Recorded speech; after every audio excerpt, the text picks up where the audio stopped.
Hi, this is Glenda. I've been playing with wiper cards, and as you can see I've tried them in a few different sizes. There's a lot of instructions out there and the sizes on them all vary, and what I settled on was something that was a different size again, just slightly, so I thought I'll throw my measurements into the mix. As I say, there's some good tutorials out there, and anyway, this is one of the first ones I did. The wiper card, when you pull it, it pops up, which is quite cute. So that was the bigger one, and it's a little bit floppier, but anyway, you can make these in pretty much any size because it's quite a simple card. This one was a little bit smaller, but it has a wider panel, and I wasn't keen on the wider panel at the side. Makes it very, very deep, which I suppose if you were putting something thicker as your pop-up, maybe. This was the smaller version, and I accidentally put it on the wrong side, but basically you can put a pop-up on each side and have a double wiper if you want to, but I didn't bother. So that was a smaller size, and this is the same size. Sparkly, the camera probably won't like that. I've been making birthday cards for playgroup, and this is the size I settled on, and I like this. It's got some dimension to it. You have to tuck this one back in, it's a bit extravagant. So it's got a decent size. Haven't checked what size envelope. Well, this is 8 by, where are we? 8 by 4.5, so you probably would have to make an envelope. I haven't got that far, but nowadays with all our envelope makers that's not a big deal. But yeah, so, and then this is another one the same size. So I thought I'll quickly share the measurements I've come up with. There is of course a cheat sheet available in the description box, which I always find really helpful if I want to have it with me when I go out or want to find it again later. I don't necessarily want to sit through a whole video again if I kind of know what I'm doing, so I find hint sheets just to trigger the memories. Memory is good, especially for the measurements. So you want 2 pieces of card. For this, that's 8 by 4.5, so you can get it out of an A5, an A4 or a letter. You can use 2 A5 sheets instead of an A4, obviously, but that's reasonably economical. You're going to score at 1 and 2 inches on them both, and it's a mountain and valley. You want to burnish them in well, so you've got that kind of thing, and you do the same thing on the other one.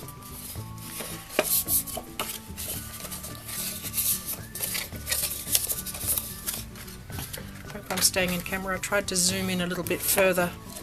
I find if I zoom in a bit, I end up off screen because I forget, because I just film on my normal little still camera.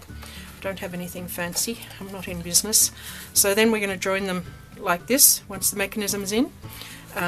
So when you score it, just keep in mind, if your paper is not the same both sides, just keep in mind when you're doing your scoring that's how it's going to go. So then the other piece is 2 by 5.5. Now this is actually longer than you need it, and I'm pretty sure you can actually make it narrower if you want to, which will become clearer in a minute. To score the corner, which is what you need to do, I found the easiest way was to take a 1-inch square and cut it in half to use as a template. Then you can just line it up on a score line, or even just put it straight on your table and just put a little score in like that. You can try and line it up on your cutter and things like that, but that was to me an easy way, especially if you're going to do a couple of them. I just got a square punch and it took seconds to make me a little template.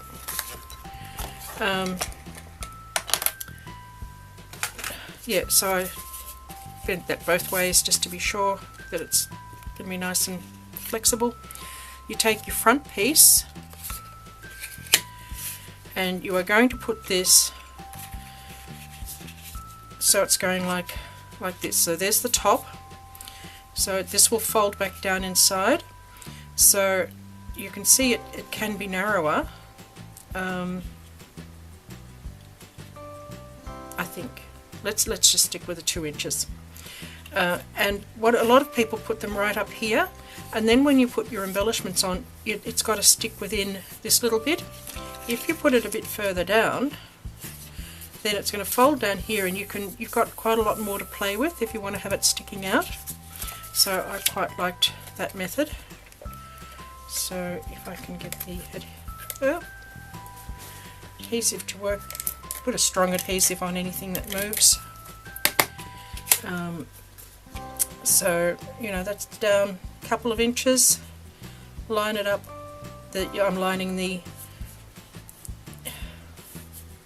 triangular piece on. You only want adhesive on the triangle piece, and you want to be adhering it to that middle panel, and then it folds down like that. Now if you have a tiny little bit that's not flush, when you fold this over, just trim that off. And instead of fiddling around with measurements and things, that is just so much easier. Okay, so we're nearly done. We're going to put adhesive on this piece here.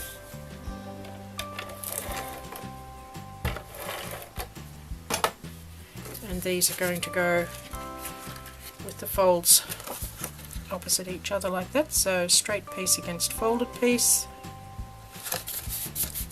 like that. And then this is the back, putting adhesive on that, and then we just fold it all together like that, and we're done. Now that's going to stick a little bit because it's still too long.